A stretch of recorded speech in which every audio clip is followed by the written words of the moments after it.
Hogstye.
Good morning, Skin fans and fanettes. Hope you all had a good weekend. We've got a fun little show planned for you today. Of course, we're going to get to the guys' reactions on the Alex Smith ESPN documentary, and it'll tie in well to our topic du jour today because we're going to start our position group breakdowns with quarterbacks. I want to welcome to the show Jamal and Steve. We got the full threesome here right now. How you guys doing this week? You know, I noticed you said skin fan as opposed to skins fan, and that just is an entire other discussion if for skin fans in particular. Yeah, Yeah. yeah. I don't know what you were really thinking, what was really on your mind, but skins fans, yes, we welcome them. We welcome skin fans too, but I mean that's just a different group of people. All fans are welcome. We'll just leave it at that. Yeah. I don't care what you're a fan of, unless it's the Cowboys. Well, yeah, you're not welcome. If they want intel on the skins, we'll give it to them. Give us a rating. Give us a 5-star rating for all the info you take back to your Dallas realm. See, you're not nearly as petty and vindictive as me, though, Jamal. But you gotta understand. For me, I put it this way. I completely understand the people that who's older than me. I'll put it that way. I completely understand it. For me, I've been beat down to the point where, the Cowboys all I know is Cowboys beating us. That's all I know. That's all I know. I don't have the hate for them because we're not good enough to even compete with them on a yearly basis. That's all I know. See, I remember back when it was a real battle. Exactly. Yeah. And that's why I'm like, I completely understand it, and I completely understand if people carry it to this day. I can't do it. I have no I can only do it if we're competing. We're not competing against. You must not hate anybody then, Jamal, because we don't compete against anybody on a regular basis. I dislike the fan bases more than I actually dislike the teams. And that's what it is. Because in reality, Dallas fans are no better than Redskins fans in terms of we don't win. Nobody wins like the big games. Nobody wins the championships. They don't do it now. But you're the most delusional fan base that I've ever come across. So that's why I hate their fan base. But in terms of the teams, man, we don't win. I don't care. Do your thing. I think. I kind of get it. I mean, this was not on our topic list, but it is an interesting topic because I think Jamal's got a point. In a way, it's more fan base versus fan base now with some of these rivalries than team versus team. And again, Jamal, you're too young to know this, and I'm even too young to really understand this. In the 70s, that rivalry was player versus player as much as it was the fans disliking each other. Yeah, I mean, and I'm too young for that as well. Yeah, I was born in the 70s, but I was a very little kid when that was going on, and I was a baby. I didn't remember that too much. But what I do remember is the hatred for Roger Staubach. Mm-hmm. I do remember Danny White, who was the Tony Romo of his day. I mean, I've said on the show a couple times that I was in the stadium for the 82 NFC Championship game when, Dexter Manley flattened Gary Hogeboom, right? And it caused a fumble, which ended up winning the game. And there was a really deep hatred. Yeah. But so my what's dad interesting to this day. Yeah, and your dad's probably a little bit older than me, so he remembers the 70s stuff. Mm-hmm. Also what was funny though is you go to those games and Chief Z was there, and I don't know who the Cowboys guy was, but there was a guy that always used to go Billy with the Cowboys. Barrel guy or whatever his name was. I don't remember. Yeah. I never knew his name. But he Billy wore a Switch. barrel, right? That's who you're talking about? No, he was dressed as a cowboy. It's like this really flashy cowboy. He Oh, was the barrel guy might have been the African-American guy. Broncos. Yeah, African American guy dressed in and he and Chief Z used to have these mock battle play things and stuff, you Sure. know, in the stadium, and it was all in fun for them, you know. Right. But we wanted Chief Z to kill him, Right. you know. We wanted there to be like blood on the ground. Yeah. But so between them, it was all in fun. Yeah, they actually... I don't remember that. Somebody remembers that guy's name? Let me know because it's escaping me right now.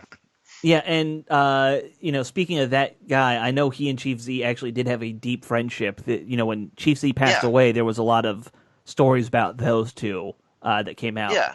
And Oh yeah, absolutely. the when it comes to fan base versus fan base, I think now it's really become Philadelphia's the one everyone hates. Oh yeah, 100%, 100%. Yeah. They're up there. They're number one. They're 1A. Dallas is 1B. Giants is 3. Like it just skips 2. But I've made fun of Philadelphia a lot, and you guys are right. I mean, they are the worst. Yeah. You know, they're rude and obnoxious and delusional, and all of that. In terms of the people fan of versus Dallas- fan rivalry, yeah. But you guys are right though, Jamal. Like the Redskins don't have a true team rival anymore because they suck too bad. yeah, it's frustrating. But at the same time, like it's been so long where it's like you're just numb to it. Like you're just hoping to get that juice back, so you have something worth talking about and have some trash talk worth spewing to NFL teams. Right. The Eagles, like it's kind of crazy because soon as my friends was terrible before they won the Super Bowl, they were even worse afterwards. But it's still like you only got one. Right. But the thing that kills me the most is when the Eagles fans defend their fan base as if they're really not one of the worst NFL fan bases in the NFL. I really don't understand how they can defend it. They really put their heart out there. Like y'all are wrong. I'm like, there's nothing that suggests we're wrong. Right. There's literally nothing out there that suggests that we're wrong. I think you may need to take a step out of your shoes and view it from our perspective. Y'all are the worst out there. There's something in the water up in Philadelphia, man. Yeah. I don't know really what it is. It's the reason why people have a reputation. Like it's a reputation behind the visiting fan bases going to their stadium. Like it's a reputation behind it. Like we know what it is to be in Philly, or just dealing with Philly fans in general. Like we know. And I think the thing about that, with DC and Philadelphia in particular, is that you have that kind of rivalry that's extended beyond just football. It's there with the Phillies and the Nationals. It's there with the Flyers and the Capitals. Like things just get very chippy every time those cities now, in multiple sports, are going head to head. Less so basketball because they're different conferences. I mean, I do say this for Redskins fans. I think we've become very realistic. You can't. It's if you want to bash the Redskins, we'll probably bash them right along with you. Right. Yeah, I think it's more pessimistic than realistic. Oh, maybe, but it's like we've definitely been beaten down by the drum of losing for too long. Yeah. But it's like you want to say something bad about the Redskins, odds are we've already said it. Yeah, there the other thing about it, I've said this on the show also, and doing this show and doing the website every day, it really, for me, it's like it's beating the fandom out a little bit because I'm so concerned with the data and the stats and the next thing and the next story, and I think it kind of evens out your fandom a little bit when you do what we do. We've talked about it with beat writers too, how they just all get cynical eventually covering the team. So, well, I think a lot of the beat writers really aren't Redskins fans. Anyway. Well, there is an element of that. A lot of, that's true for most sports. A lot of beat writers don't cover a team they grew up rooting for. All right, well, let's get into today's topics. It's a very QB-heavy show, partly out of luck, partly planned, I guess we could say. But let's talk about the top story that's on everyone's minds, the Alex Smith documentary. We kind of covered it a little in our interview midweek last week, but now the documentary's aired. You guys saw it. I don't have cable, so I didn't watch it, but I've seen, this is the crazy thing nowadays. If you have Twitter, you've probably seen about a third of the documentary right off the bat because Yeah. it all gets retweeted and all that stuff. So I feel like I can at least talk about it intelligently. But let's get into what were your guys' first reactions. One thing you mentioned to me, since I didn't see it, is that the first half of the documentary really not about the injury, but a backstory, and then it was the second half that got crazy. Yeah, that's what it was. The last 30 minutes of this documentary was, I mean, it was shocking. It really was. We had heard bits and pieces of this story. Somebody told the Hogsty that he was a long time ago that he'd been treated in a military facility, Right. and so we never talked about that in there. But I was ready for that.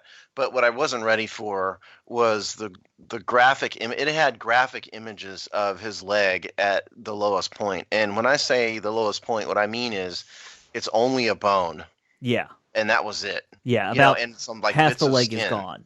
Yeah, and I was shocked at how far Alex Smith has come. I guess my initial thought to it is the Redskins need to take care of this man. I'm not saying they need to make him the starting quarterback again or whatever, but the Redskins need to take care of this man, and Dan Snyder needs to do the right thing, hire him if he wants to be hired after he retires.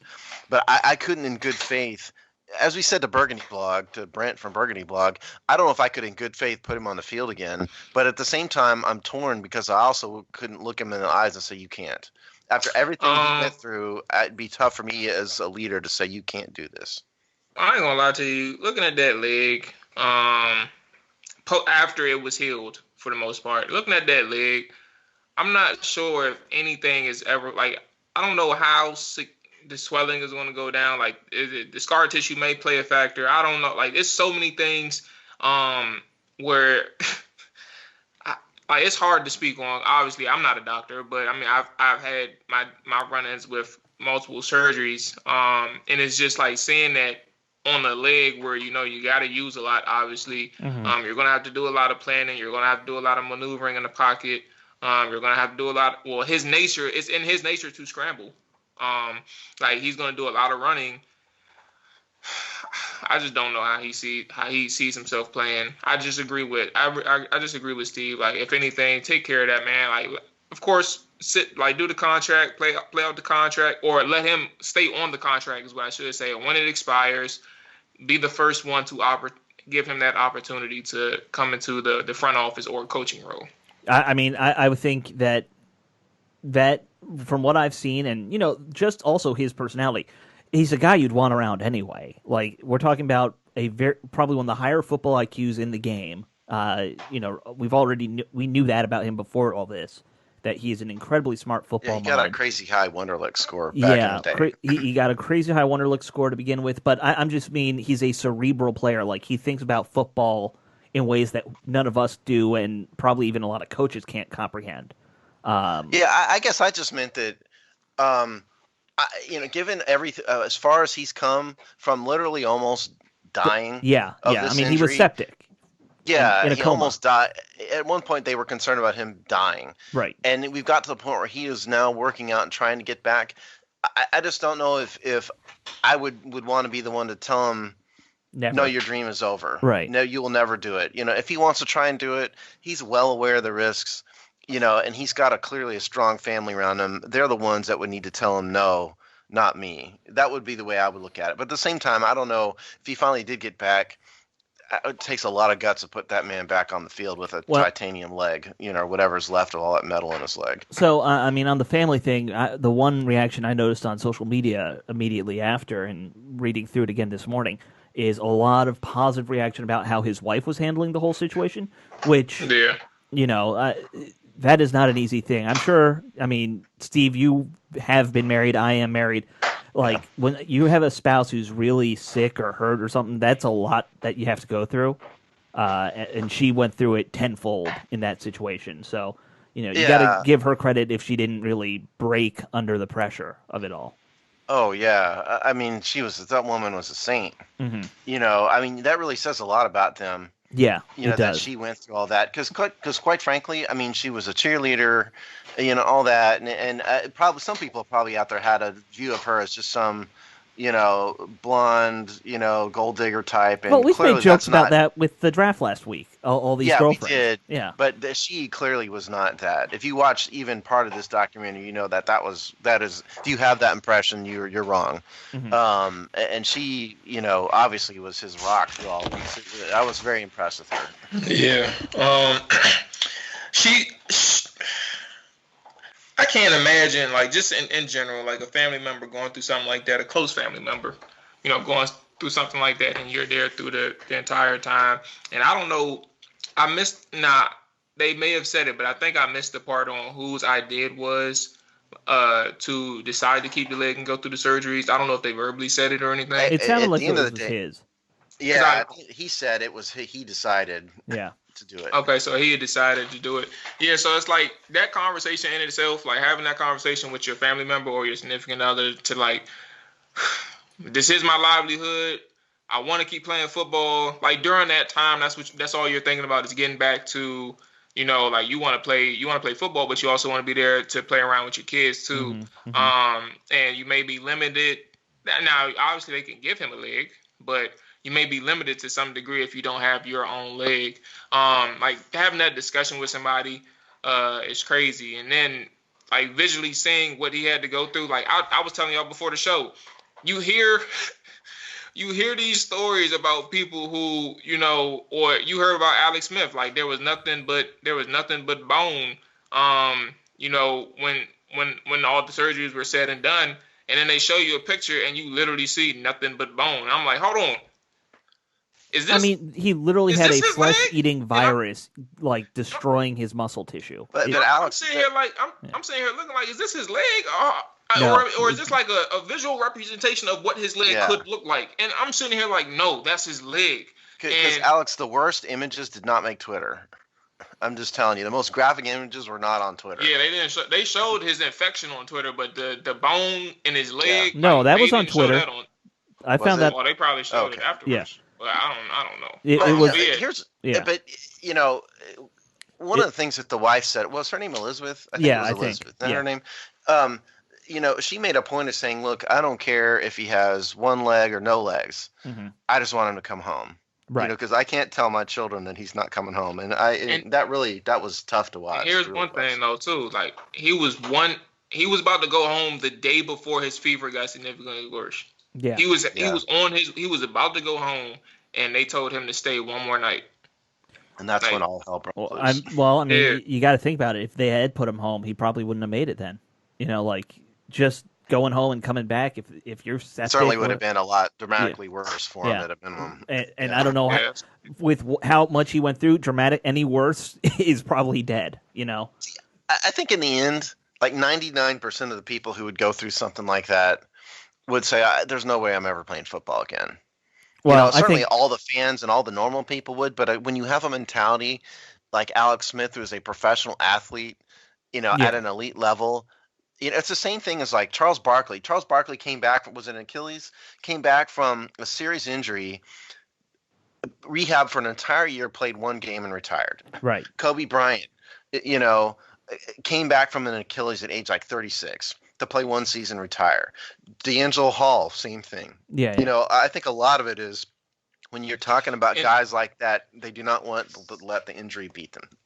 And can we talk about this from a team aspect right quick? Because I said this last night, and we don't have to talk about it long because it's not. I don't want it to make it seem like it's a.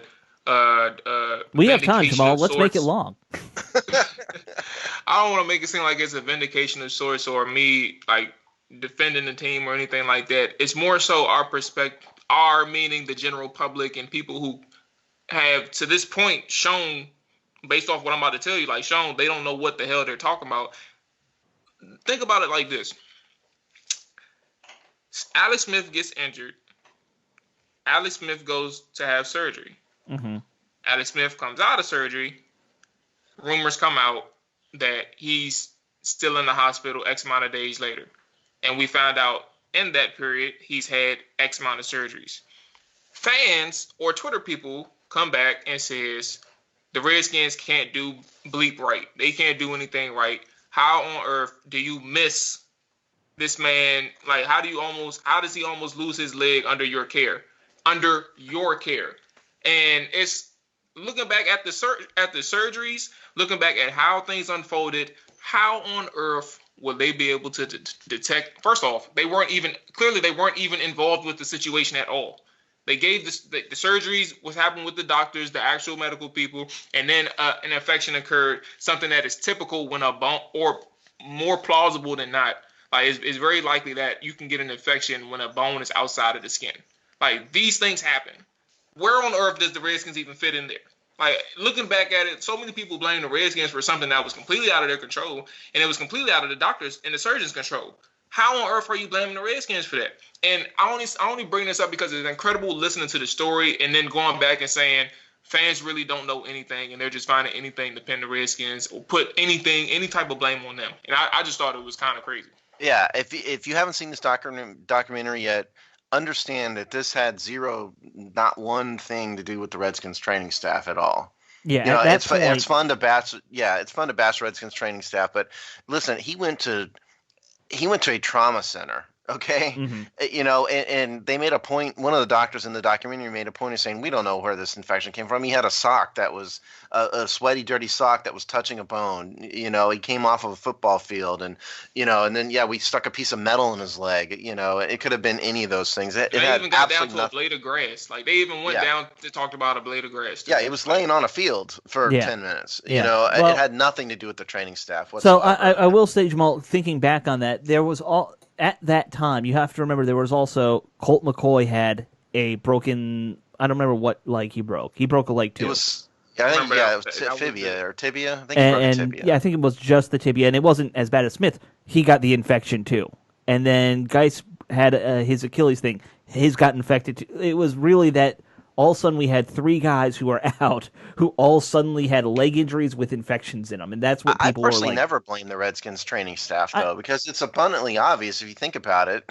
They're not. I mean, the surgery isn't done in the locker room. No, of course not. You know?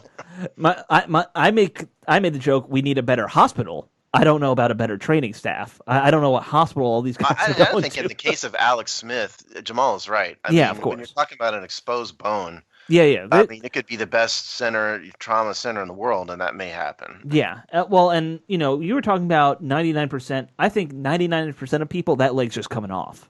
You know? Yeah, absolutely. Like, they're not... The other thing that I didn't realize that they said in the documentary is that he didn't just have an infection.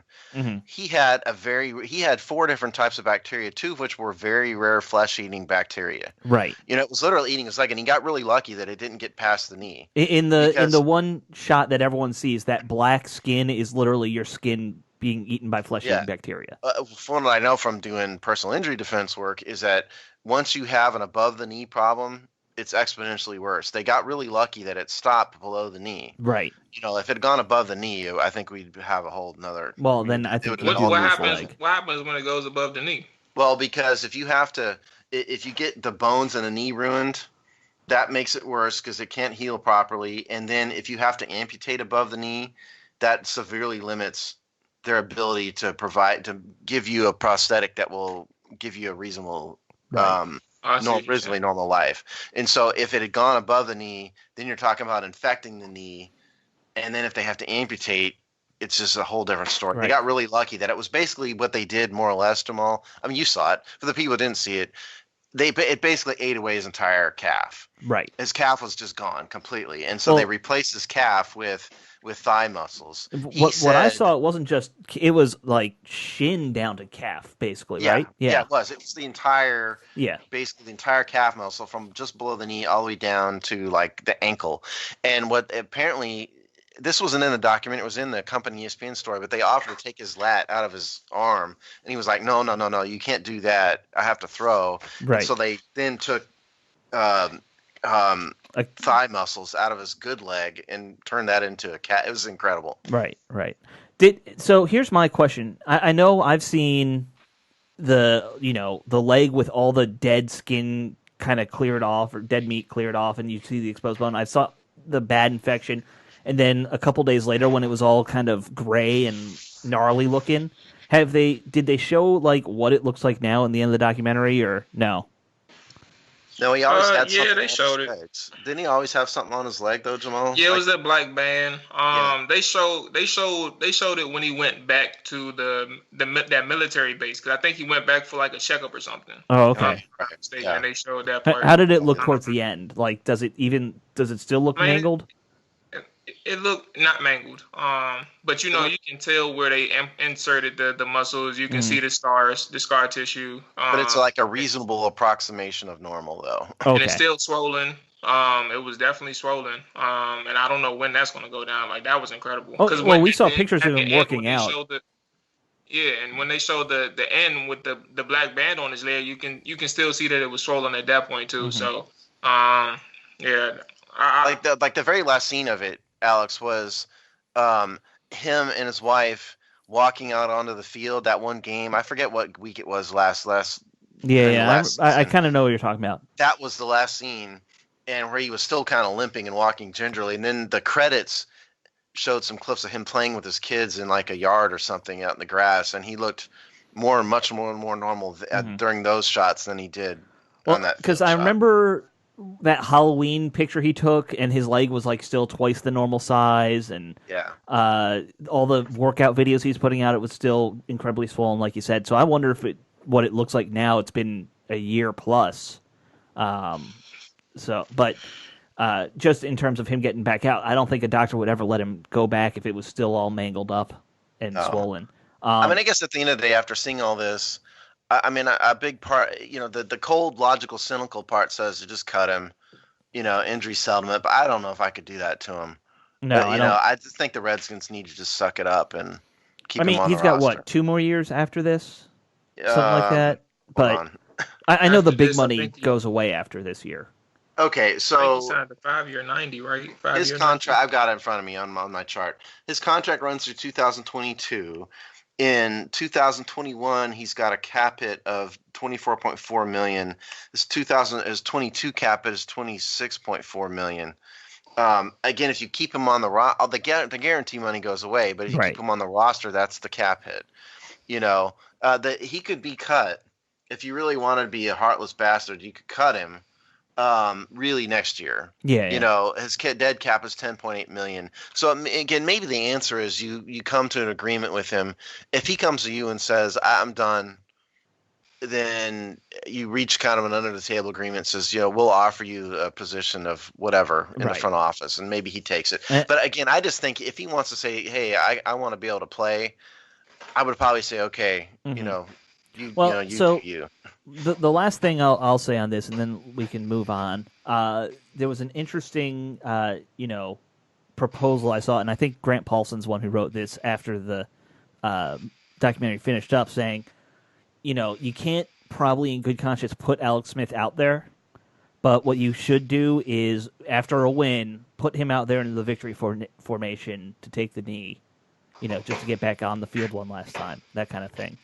Maybe that's not a bad thought. I think that has some dignity to it.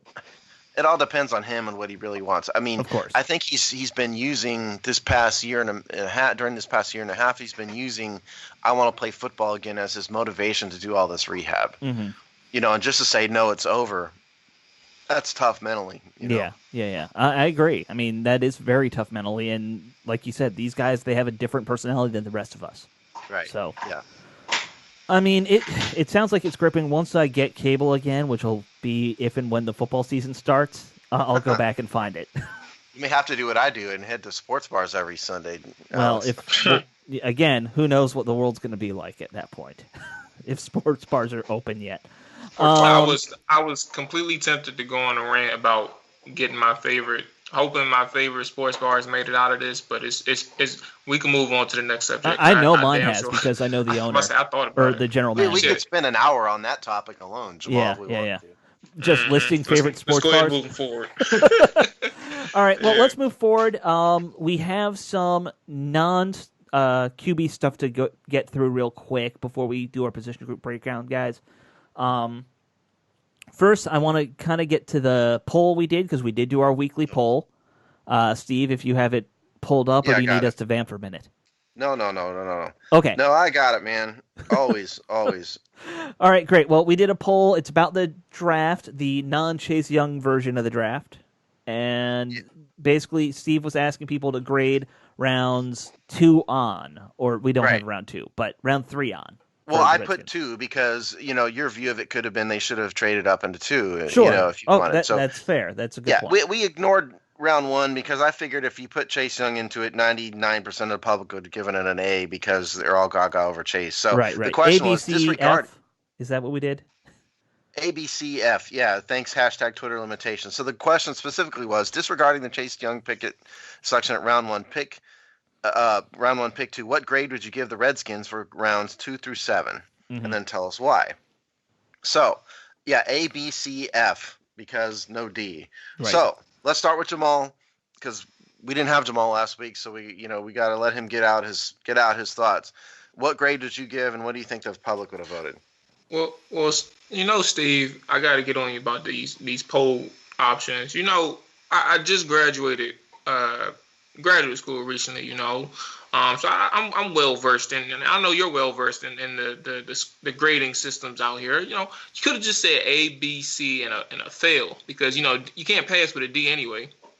I know, So I did. D- I said A, B, C, F. That was the choice. There was no D. Yeah, well, a fail can constitute a D. People could say D, but Yeah. that's just them being on the optimistic side versus anything else. Anyway, no. So I think the fans outside of Chase Young, that's tough because Chase Young. This is actually a good poll question. I'll put it this way. Fans are going to say, I know there's some out there who believe, they said it to me too, who the hell knows? We don't know anything yet until we get to see them play.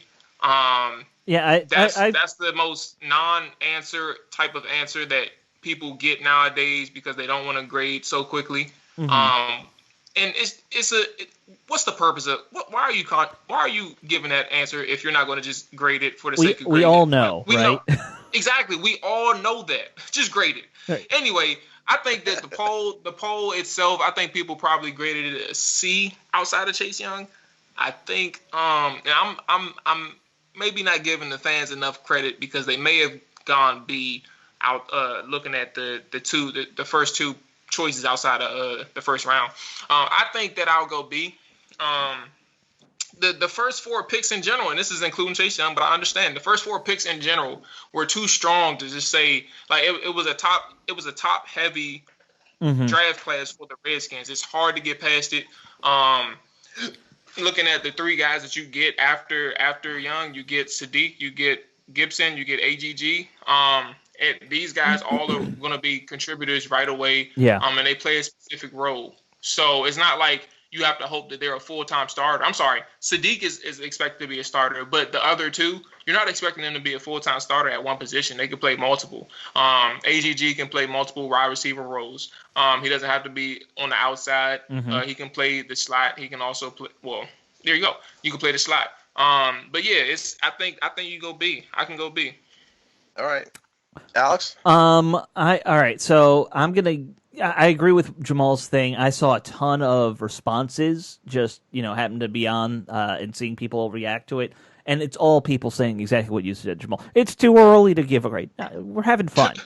This is not nuclear science. It's just a stupid poll. Just answer the question. Right. We're just trying to have a little fun and create some content and some conversation. Everyone needs to. It's like people who get all bent out of shape about the whole pizza debate that was happening this week on Redskins social media for some reason. Yeah, it's crazy. Yeah. Why do you really pineapple care on about pizza? pineapple on pizza? Who The Redskins, Jamal, the Redskins' new social media person put something out about pineapple as a real pizza ingredient. I can't remember. No, what he it was anti-pineapple on pizza, and It was people, a she. Yeah. It's not a. It's Oh, a she. Yeah, Sorry. well, But that generated a lot whole of bunch favor of with like. her already. Yeah.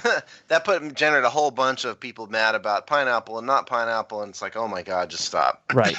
Put whatever you want on pizza. Go ahead. Pizza's delicious. But all right, so enough of me padding. I'm gonna say that the public. All right, the problem is with these grades now. I've pretty much figured out they're never going A and they're never going F. So it's gonna be a B or a C. I'm gonna say B. I think that's where they're at. Okay. I'm with Jamal. I really like those first three guys, and then the rest of them. You just have no idea. Everyone after the fourth round, I have no idea how any of those guys are going to work out. They didn't get any of the under the radar guys I would have probably wanted, so I'm going to say C personally. Just even though the first three might be an A. Well, if anybody read my 4-part draft pick analysis series, you know that it's a total crapshoot. Of course. After round 3, it's a complete crapshoot. So I think round 4 you still do. No. No, its odds are just so low that you're going to find a player. It's just a crapshoot. Okay, so the public voted by a vote of 61%. They voted for B. Okay. Oh. Yeah, pretty good grade. Third place was C. A with 29%, and A was 10%, and the very cynical 1% of you gave an F. If it were me voting, I would have voted B because I really liked the Antonio Gibson pick. Right. Sadiq Charles. Enough people came on this show and convinced me that Sadiq Charles is a much better player than where he was going to get drafted. Robbie Duncan, Mark Tyler said it. Yeah. A bunch of others said it. So I'm convinced. I don't know if he's going to be a starter immediately, but I'm convinced he's going to be legit. And so I personally would have given a B. Some comments. Our buddy Fat Matt Combs from Seasons of Discontent chimed in. He said Gandy Golden will end up being the steal of the draft. That's his vote. There are a lot of people who have been saying that, a lot of the talking heads. Yeah, and of course he's from Virginia, and a lot of this is that, people, Well, locals. Matt's a Marylander, not a Virginia guy. Yeah, but it's still a DMV guy. He's still kind of a local guy. Okay, no one from Tampa wrote a really long comment, so I'm gonna skip that. All right. Sorry, no one. It's a guy, somebody who calls himself, it's the dawn of a new day, Burgundy. That's a long title, dude. Jesse's 24 gave a B+++++. Said they had a fantastic draft. Every pick had a purpose and value, and he goes on to say okay, so that's him. He had a really long comment too. Fang, who's at P Fangmeyer. Oh yeah, he writes to us all the time. Yeah, he does. He wrote a B because we pick very versatile players and ones who excel on specials. Big blind spot from the previous regime. Here's one that gave a C. Magic Baskins said C because Antonio Gibson was taken too high. Sadiq Charles is not the best tackle available at his time. I disagree with you there, Magic, but that was that person. Yeah, I don't know who he would have. I mean, I guess who was the kid from the small school? Yeah. Maybe him. I don't know. There's a whole bunch of these. It's too early comments. Yeah. Oh, here's another one. Okay, Shelley. We always read the women. If we have women, we always read them. If we can figure out they're women. Yeah, if we can figure out. But Shelley, I think, is definitely a woman. She said, I gave them a C because I did not like them using that third pick on Gibson. I think he would have been there later on, in my opinion. Fair enough. I disagree. Yeah, that's kind of Yeah, well, Jamal, this is what I want to... Alex and I already spouted off about the draft. So I'd like to hear your thoughts about the draft in general, and specifically about whatever picks you think are the best or worst picks. Just I'll be quite honest with you all. I do. Well, obviously, we're not done yet. I do plan on doing the film breakdowns for the actual people that we drafted. Sure.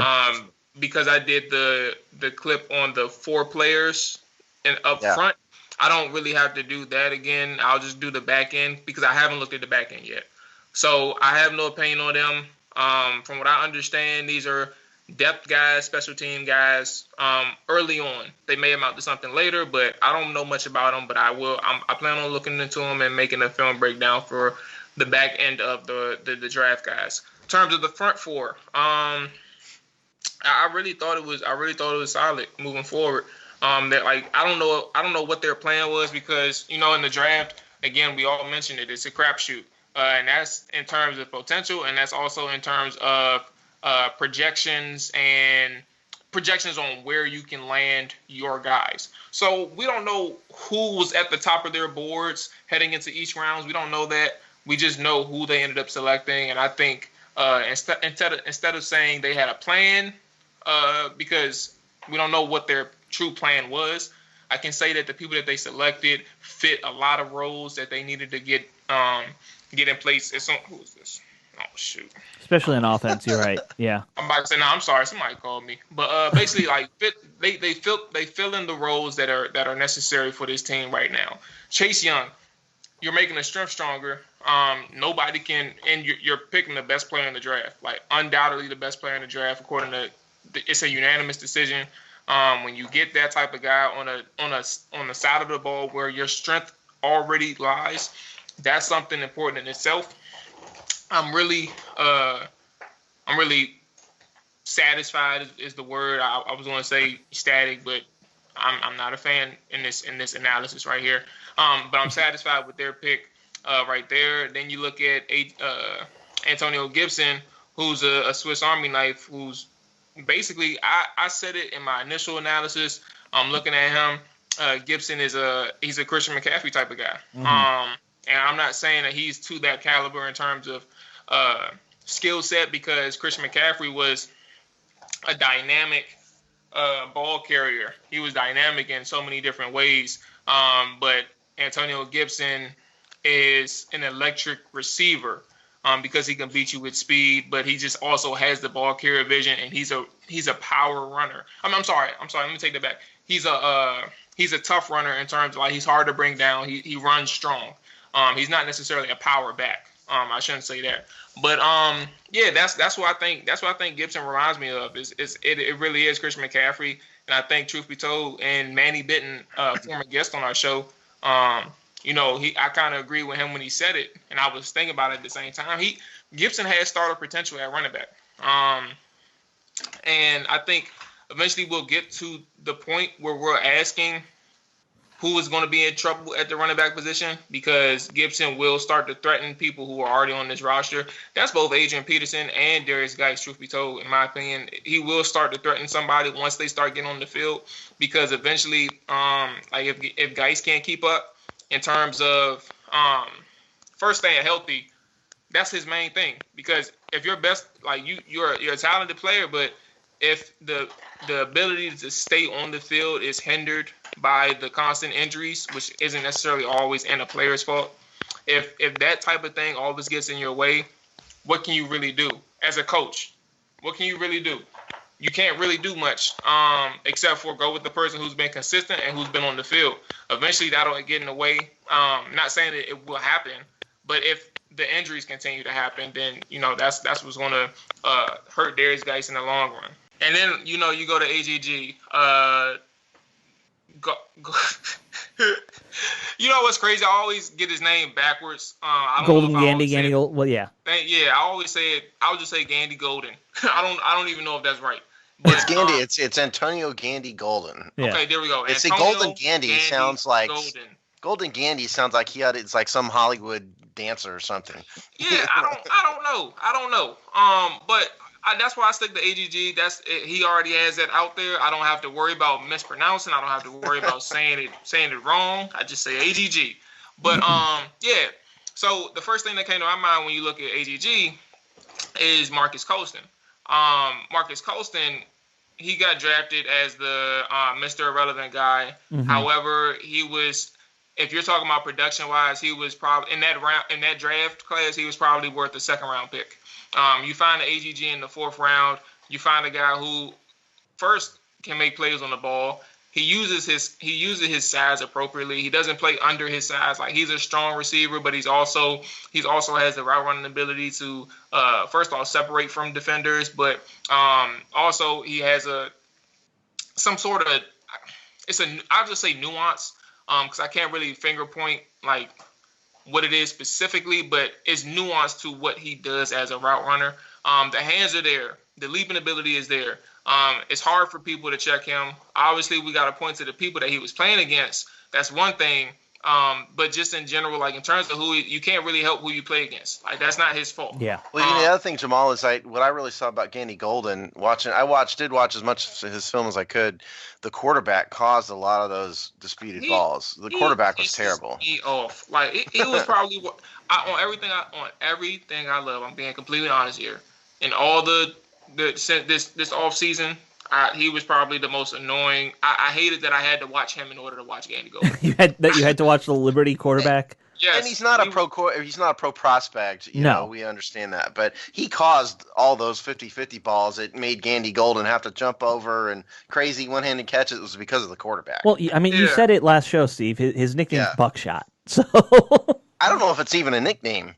You know, it may be a real name. I don't know. Don't forget, he's from like the backwoods of Virginia. Oh, that's I true. would not be surprised. But yeah, like. But also at the same time, I will say what benefits come out of that is that you get to see Gandy Golden's contested catch ability, Right. and how he performs when there's multiple defenders, if not multiple defenders or just one defender, like how he plays in terms of traffic and how he can fight for football and his competitive nature. So anyway, I just point to Marcus Colston because of the type of people that they were. Colston could play as an X, he could play as a Y or a Z. He was able to do anything, but that also points well to him being able to play in the slot. A slot receiver at 6'4" is not necessarily in other people's eyes not the most ideal thing, but when you have a 6'4" receiver in the slot who's capable of moving like a slot guy, like this is what you take. Like you love that type of competitive advantage and that skill or that size advantage in the slot, because you're not going to get 6'2", 6'3" cornerbacks in the slot. You get them on the outsides, you get them on the boundary. That's what you need. But it works well. So those three, and I think, truth be told, Antonio Gibson and AGG can really challenge Steven Sims, and that, I mean, I don't want to go down that well, but at the end of the day, when you talk about a guy in Ron Rivera who preaches culture, preaches competition, that doesn't mean that the people that we're comfortable with after 1 year, that doesn't mean that they're safe. Like they still gotta fight to get those snaps. They still gotta fight to get those opportunities. And these younger guys are going to be challenged because Ron has no loyalty to them. He drafted AGG. He drafted Antonio Gibson. And Sadiq Charles is the only one, we're moving on to the next one, who, may be really slotted a starting job. He just has to keep it and maintain it. Yeah, I don't know, man. I don't know if he's really ready for that. I mean, I don't know either. I'm just saying off the strength of who else do you have? I mean, if they sign Cornelius Lucas to me would be the guy in the lead right now, by default more than anything else. Yeah, I don't disagree. I don't say I agree or disagree because I just don't know. I don't know much about Cornelius Lucas. I just mean he's a vet with starting experience who's not Jerron Christian. Yeah, that's the way I look at it. So if that's the case, we can talk in that realm. And what I will say, if that's the case, Sadiq is a guy who can be a starter within a year or two. He just has to obviously stay out of trouble. From what I understand, like a lot of things he was getting in trouble for were for maturity issues and obviously for drug related. It was marijuana, nothing more serious than that. But obviously, when you have regulations and rules rules are rules, you gotta follow. About to say you gotta follow them. So you're just hoping he stays out of trouble. But the talent is there in terms of baseline talent and starting ability talent. It's there. Has to be molded and continue to be molded by the coaches. But I think he's a guy who can start within a year or two. Yeah. He struck me when you watch him. When you watch him in his interviews, he struck me as a pretty good dude. He really struck me as maybe someone who's maybe more immature than just a bad guy. I don't think all those suspensions were him being a bad guy. I just think he did a bunch of dumb things because he was a young kid, and he'd probably get over that. And somebody will sit him down and say, "Look, dude, you're in the NFL. You need to get it together," and he probably will. I mean, that was the impression I got of watching a few minutes of an interview of him. I mean, that's what 99% of these guys, when they say they're 18, 19, and they probably did something stupid because what do 18, 19-year-old kids generally do? He did several stupid things, though, because he was suspended multiple times. Sure. And a school like LSU tolerates anything. That is true. So you have to really do a lot to get suspended at LSU. Yeah. But my point is, I think he's just an immature kid, and he'll get there. Yeah. Jamal, do you want to wrap up with the other guys? Because we do have to get to the quarterbacks at this point. No, we can go to the quarterbacks because, truth be told, like I said, the back end, I can't speak on at all. I just know about the front end because I was able to look in depth over the weekend at those guys. Sure. So I put a lot of time in on them. I don't know much about any of the back end, but I'll have more when I can put the film out on them. Okay. So we can move. We'll move on to quarterbacks. There's one thing I'm going to make a note of. We're not going to talk about it, but Reuben Foster was not extended. He has that 1-year option tag technically, and the Redskins chose not to use it. Probably a smart move on their part. But let's move on to definitely a smart move on their part. Yeah, definitely. I mean, I think it was like $10-15 million something for a guy who's hurt. Not going to happen. Let's move on to the quarterback position. We already talked about Alex Smith. He's technically a quarterback still for the Redskins. But we also have Steve Montez, Allen, and Haskins to get through here. Yeah. So why don't we start with the obvious name, the designated starter right now, Dwayne Haskins. Guys, take me through what do you see as a winning season for Haskins or a successful season for him the sophomore year? Well, let's talk about what happened last year. Sure. The first game he played was game number 4 against the Giants. Quarterback rating of 32.8. Bad game. Ugly game. Bad game. He was only 9 for 17, only 107 yards, threw 3 interceptions. Right. By the end of it, week 14 against the Eagles. Mm-hmm. Game 14. That would be week 15. Right. 19 for 28, 2 touchdowns, no interceptions, quarterback rating of 121.3. The last game of the season that he played, the next week against the Giants, 12 of 15, 2 touchdowns. What I'd point out here about Haskins, I went and looked up yards per attempt. Right. It's not a decisive stat on anything, but what it does show is who's kind of getting the ball downfield. He's of the quarterbacks that started 6 games or more, because Dwayne started 7. He was 26 in the league in yards per attempt, 6.72. Top guy, Ryan Tannehill, Matthew Stafford. Those are the top 2, 9.5, 8.5 yards per attempt. I think that's a reflection of number one, he had a lot of incompletions. Yeah. Number one, but it's a reflection of the Jay Gruden and Bill Callahan's offense. Well, especially Bill Callahan, who's probably calling conservative. The most. Yeah.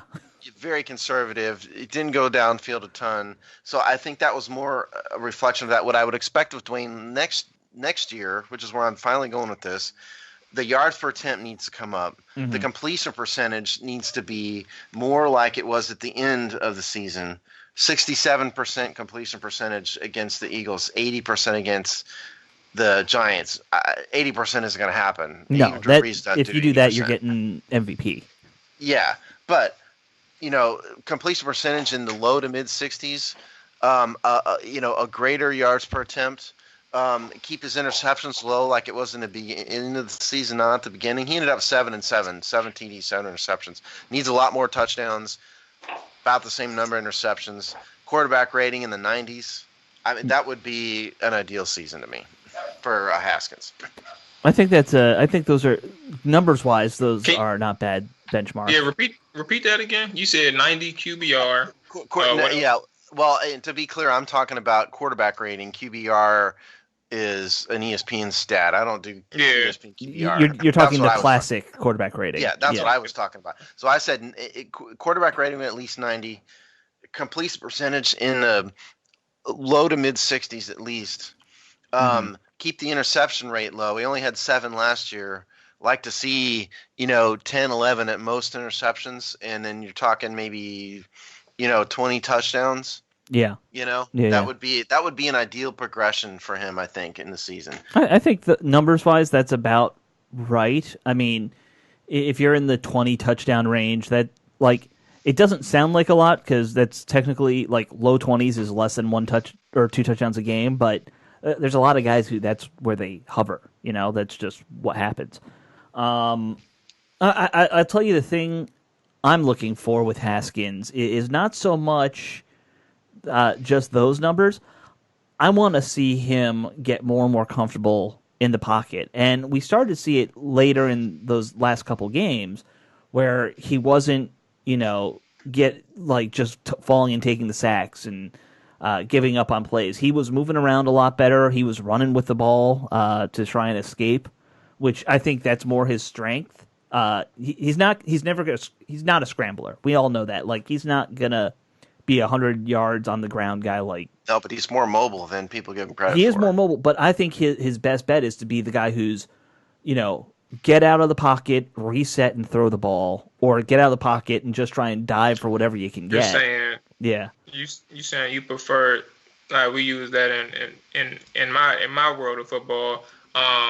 To you scramble to throw, not scramble to run. Right, in the exactly. Pocket. You're not necessarily you don't want Haskins to scramble to run. You want him scrambling to throw. Right. Yeah, I mean, he's not Lamar Jackson. No. He needs to be a passer. He needs to act like Aaron Rodgers or Big Ben or one of their body types. Don't act like Big Ben because we don't want him to. Big Ben got hurt. That's true. We don't want that moving around.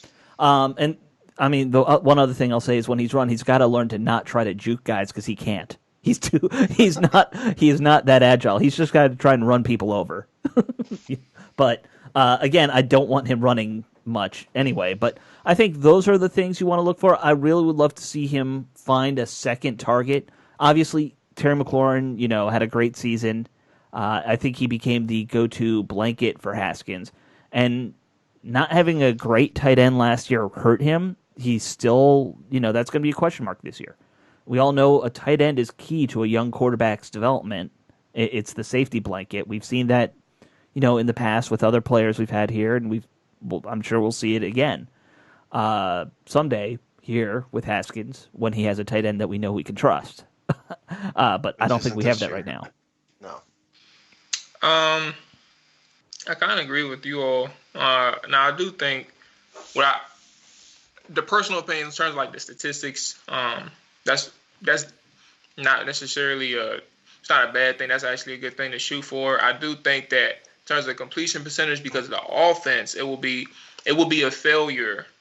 I would say if he's anything lower than the mid 60s, I would say that's a failure because they're not going to be wanting him to hold the ball too long at all. And just in general, like the type of offense where there's a lot of things going on at the line of scrimmage, at or near the line of scrimmage, like it shouldn't be something where he's finding it difficult to get the dump offs or get the drags or get something near the line of scrimmage if all else fails.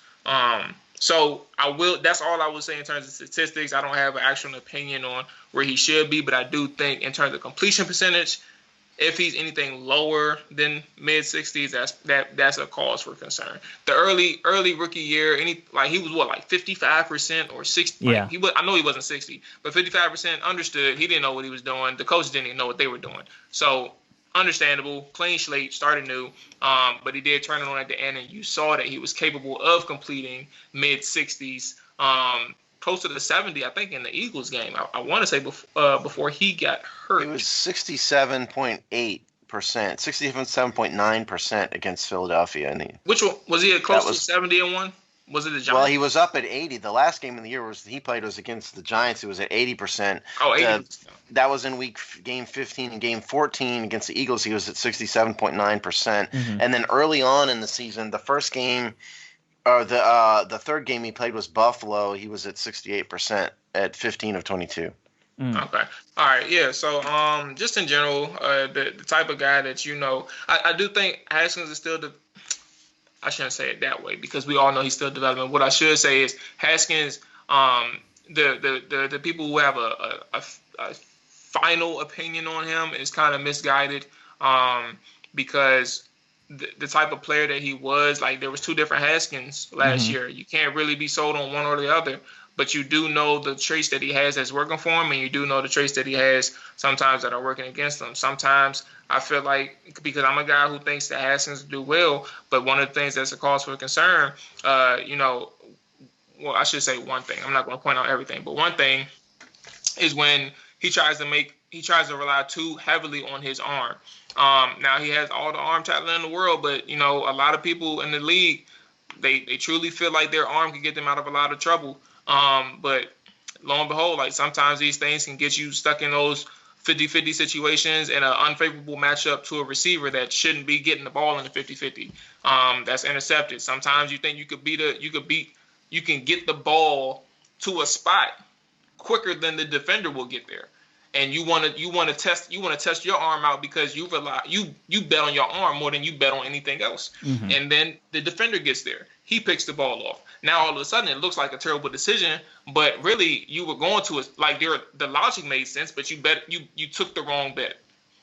So I call this the Drew Lock event. Drew Lock effect, by the way. Oh, explain.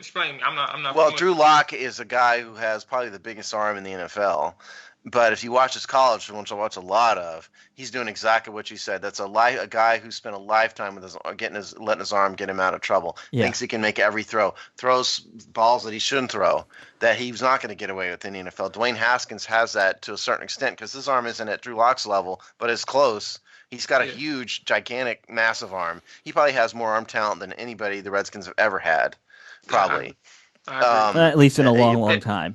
Yes. Well, I don't know. I mean, Jeff George probably had the bigger arm than anybody, but yeah, I think what you're saying is a problem for Dwayne. Mm-hmm. Maybe not even. It's just something that Dwayne has to learn and overcome. Well, yeah, it could become a consistent issue, and that's the only thing that I want to say in terms of the things that I think that can get in his way of developing into a solid and top tier quarterback. So part of it is just he just wasn't comfortable in the offense. It was very obvious he didn't really know what he was doing. And early in the year, and he got a lot better. He looked like more of a legit, I know what I'm doing and I'm in charge type of quarterback at the end of the season. Whereas in the beginning, it was like he just did not look comfortable. So one thing that I think this all ties into, and I've said this about quarterbacks in general, young guys have to figure out what in their game works in the NFL, because what you did in college isn't always going to work in the NFL because it's just different levels of talent. Haskins definitely has some skills that I think translate to the NFL. We've talked about the big arm. I think he's very good at getting the ball like into that mid range. And you talked about, Steve, the scheme they used at Ohio State with a lot of dig routes and stuff to get him easy completions.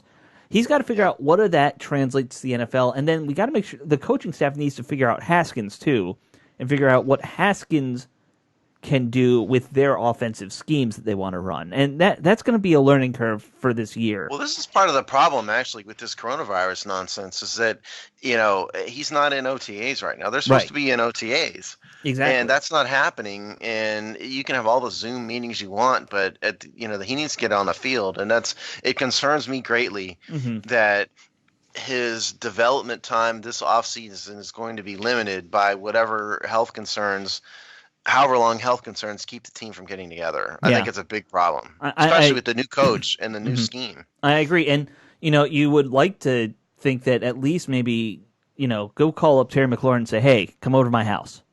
We're going to go work out. Sure, but it's not the same. It isn't. But I mean, like that's the kind of stuff that you hope they're doing, and we're just not hearing about it. All right, let's move on because we have two backups to get to real quick. Montez, I feel like Steve and you talked about him quite a bit last show. Yeah. Going to be an interesting, developmental prospect. I don't know if Jamal, you have any strong opinions about Steve Montez, the undrafted free agent they brought in. Nah, I don't. I've seen him play throughout his college career, but it was sparingly, so I don't have much of an opinion on him right now. Yeah, I watch him, quite a bit. Yeah. In quick summary, he's got a pretty big arm. Alex and I disagree on that. I thought he has a pretty big arm, not huge arm, but pretty big arm. His problem is really more learning how to read and progress through his reads effectively. He's got some mechanical issues. I think he's a perfect developmental prospect because he's got a big enough arm. He's got the natural ability. He's got size. He's got athletic ability. If he can kind of put it all together, he can be a decent player, and that's what you want in a developmental prospect. That's what the nutshell of Steven Montez to me. Right. And all right, so now let's get to I'm not going to rehash my opinions. Let's get to Kyle Allen. who the Redskins traded for. He started, 7 games last year for Turner when throughout the season after Cam Newton went down. So he's got some playing time under his belt. Interesting backup prospects. It kind of is. I don't like the comp from a player perspective, but remember when Kyle Shanahan came along and he immediately brought Rex Grossman in because Rex was his buddy from like 3 teams in a row as his like go-to backup? I'm kind of getting that sense with Turner coming here and bringing Kyle Allen along. That, hey, I know this guy. He'll run my of all, system. He started 12 games last year. Was it 12? Not 7. I thought it was 7. Yeah. Or I thought it was okay, less. so here's the deal with Kyle Allen. If you look through what he produced last year, interceptions was his big problem. Okay. Sure. Well, a lot was made about how he's kind of set the world on fire in the first few weeks of the season. They won. Mm-hmm. They were 4-0, and then the wheels completely fell off.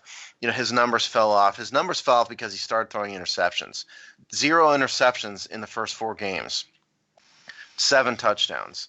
Then all of a sudden he faces the Niners. Right. No touchdowns, 3 interceptions. Atlanta Falcons, 4 interceptions. Quarterback rating of 47. Had a good game against the Saints then. 3 touchdowns, no interceptions. So for Kyle Allen, his completion percentage, he had some ups and downs, but for the most part, a decent completion percentage, more or less, his problem is interceptions. So he needs to take care of the ball better in order to become a legit starting level quarterback. It's ball protect. 19 touchdowns, 16 interceptions last year, and 10 of those came in 3 games. That's Kyle Allen's problem, interceptions. Well, I mean, I think there's a reason why he was, not really a highly touted prospect to begin with. He's an undrafted free agent out of Houston. Yeah, I mean, he's not John Elway. No. But he kind of outplayed his draft status. Nobody thought he'd only played because Cam was hurt. Remember, right? Nobody thought that he was going to be anything. And to his credit, he outperformed what everybody thought. I just mean, and the other thing about this, by the way, is the 3 big interception games were the 49ers, the Falcons, and the Seahawks. Right. 2 of those teams had kind of good defenses. I think one of them played pretty late into the season. Yeah. Well, the Seahawks game was week 15. So I think he's a perfect backup. Right. Yeah, and he's not going to challenge. He's not Cam Newton. He's going to come in here expecting to start. But all the same, he knows the system. If there is no practice time whatsoever, he can, because of the virus stuff, he can come in and run Rivers' offense immediately, and that's the advantage of Kyle Allen. Right, and I think that is probably why he's here. Is like I said, when a new OC comes along, they really are going to want to have one quarterback who they can trust, just in case, and that's what he is. We saw it with, I think, Colt McCoy when Gruden was here. We saw, and like I said, Rex Grossman under Kyle Shanahan, and I guess Mike to an extent.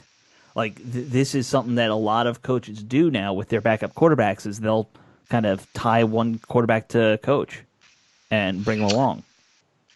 Yeah, I agree with Alex. It is something that like people like that sense of comfortability and familiarity. And that's what he brings. That's what Kyle Allen brings. You can't really. I'm thinking as I talk, because when people say, he is a security blanket for Ron, I believe it. But when you say, is he somebody who's going to challenge Dwayne Haskins, or in the event of needing an emergency type of fill-in, right? Because of Dwayne may not understand it, may not be able to understand it, understand the system or scheme early on, because of the nature of this entire circumstance out here. I don't know if we want to go that far yet. I'm only bringing that up because it's been talked about as Kyle Allen was brought on board, not recently, but it's been talked about. You never know, because Haskins' ability to learn a playbook has never really been doubted. It was more so when when you don't know your status and you muck it up with the people that you're trying to learn from, not really be interested in teaching you, that's when things become muddy. So I only say that to say we don't know in terms of him being able to pick something up as quickly. We don't know if that's not possible, because it may very well be possible. We know Haskins will compete, but we also know like Kyle Allen is a guy who knows the system, and if something happens outside of the circumstances, like actual football play, and Haskins either isn't good or just happens to be hurt or something like that, and Kyle Allen can fill in, there's nothing that's really lost in terms of at least knowing the system. He won't be limited in terms of the plays that they can run, because he's just already ready to go. So I don't have a problem with it. I think the familiarity and comfortability on the Redskins staff, that's something that that's why they felt like Kyle Allen was a guy that they should bring in. So I'm fine with it. I think, first of all, they were always going to bring in a veteran who's played, because you can't have Dwayne Haskins and a rookie behind him. You got to have somebody who's a vet who can come in and actually play football. You say that, but it's interesting. I don't consider Kyle Allen exactly a veteran. I mean, but he has most of the season of starting. Sure. He's familiar with all the things we said. But in terms of Dwayne, I really think the national media has given him a little bit of a bad rap, and they're sort of questioning his intellect to a certain extent. And I don't really think that's fair. He, if you watch the breakdowns he did of his Ohio State film, it's abundantly clear that he's very smart from a football perspective. The Redskins kind of put on a clinic about how to ruin a quarterback last year. Well, you brought him in. Talked about that for 10 years. Yeah, well, I mean, but last year particularly, you brought him to a team in which the head coach didn't want him. Right. To the point where that, he almost kind of refused to deal with him. And then you bring in a interim coach who's running the most basic offense in history. Yeah. So I just don't. It was just the wrong way to handle him. And I think now is his real rookie year. Now you have a coach who's going to believe in him and do the right thing with this kid. So I think this year is going to be the make or break year for him. I mean, I certainly hope so. And I hope that, it's not a repeat of what we saw happen to Robert Griffin in the end, because I think that was the same problem, 10 Robert years ago. brought along his own problem, with he did, his ego. With his ego and also his injury and his playing style and a lot of things. But we do have that in the back of our minds. A lot of us, I think, that we've seen this show before, where the owner picks a quarterback before he picks a coach, and that doesn't work. And history will tell you that doesn't work. You're hoping we can kind of get lucky, and this still can right the ship with having a defensive-minded coach instead of a I mean, the other thing about Dwayne is he's a very young kid. He is. He didn't fall into Bill Parcells, number of games thing. He doesn't fall into a lot of those kind of things. Yeah. Yeah, I mean, he really only played 1 year. He's just a very young kid, and it was always going to be a process with him. Sure. And I just think the national media treated him unfairly, gave him an unfairly bad rap considering the circumstances. And this year's going to be a lot better, assuming he can practice. It's going to be a lot better. Assuming that, I don't really have much else to say about that whole Haskins situation. I hope it works out. I'm not gonna assume it's going to at this point. Just we'll have to wait and see. In terms of this group, I think it's kind of self-evident how it's going to work out roster-wise. The only wild card really is Alex Smith healthy enough to keep on the 53, or is he going on to PUP and IR or something? Are you just going to try and stash him? Not IR. Well, yeah. I don't know. I mean, it seems unlikely he'd be ready to play. I'd probably put him on PUP, and then if he's ready if he's healthy halfway through the season, then you can sit him down and say, what's your goal? Maybe there's a team that needs a quarterback and they can trade him and he can give it a shot. Yeah. If he's not ready, you just leave him on PUP for the whole year. Yeah. Or he's on the game day roster and deactivated. I don't know. They'll have to do something. Yeah. They'll have to figure that out. Other than that, it's going to be Haskins 1, Allen 2, Montez probably on the practice squad. I think that's a safe assumption. Yeah, unless he really shows a lot, in preseason. Yeah. We'll see. Yeah. But I mean, and you did an article about the whole new roster rules with 48 guys and all that stuff. That was no one from Tampa did that. Oh, that was no one from Tampa. Sorry, I thought you did that. Because that's very much your style. It's normally my thing. Well, I'm doing a roster thing for this week. Okay. But anyway, people should understand that there are new rules, and that'll impact how many quarterbacks you keep, how many linemen you keep, and there's all sorts of new little things. The short version of a long story is that the roster size will be 53 man active roster, but however, the team will be able to bring up 2 from the practice squad. Right. Each week, and then put them in so they can be active on game day, and then they go right back on the practice squad. That keeps the team from constantly churning the back into the roster. Right. When there's an injury, you got to cut a guy and re-sign him. That eliminates that. And then the game day rosters are going to be 48 if they have 8 active linemen. If they don't have 8 active linemen, if they have less than 8 active linemen, it goes down to 47. Right. That's the part and parcel of what Nolan's article. Yeah, those are the 2 things people should be aware of. It's going to make it more interesting. We always argue against the whole deactive 53, 48 thing, but that's aside the point. There are changes you should know about them if you're a hardcore fan. Yeah. All right, I think that just about wraps up this week's show. There was one other thing we want to get to. That is the Redskins have this guy, Dave Bada, from a German football league that they're bringing in for something. I'm glad you remind me. I forgot about this. Yeah. So, David Bada. David Bada is a German native who was playing German professional football. Right. And he was part of something called, I think, the International Development Program, I believe it's called, something like that.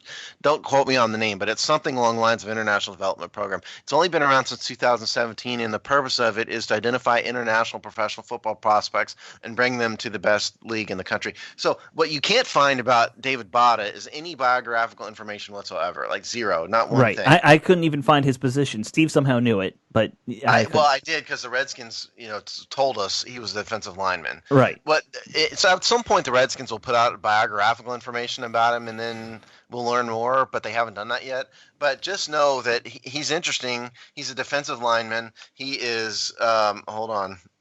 Let's see what I have on him. I don't even have height and weight or anything. Yeah. Birthday, nothing. Well, he plays in the German league, so he could be like 220 pounds and be a defensive lineman over there. Well, I don't think they would sign him. I know. He wouldn't be a part of this program. But we want to bring it up because he's a part of this program that you probably didn't even know existed.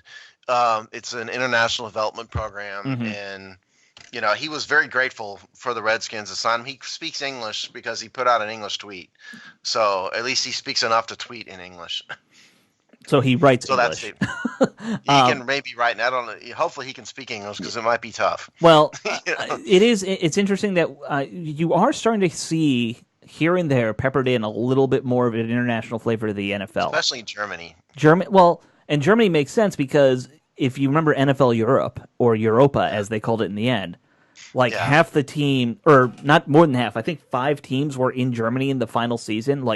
Germans were the one country who actually enjoyed watching American football. No one else really cared, except for Germany, and I think Amsterdam. England sort of cares, but it'll never replace soccer in England. Well, the irony is, when it came to NFL Europe, England was a massive failure, but we're still desperately trying to put a team in London. The London Monarchs failed miserably 20 years ago, but only someone like me remembers that. Well, I think they need to give up the dream of an NFL Europe for now, personally. Oh yeah. I as much as I liked NFL Europe, don't do it. It didn't work for a reason. And it's not going to work now. No. Well, especially not now.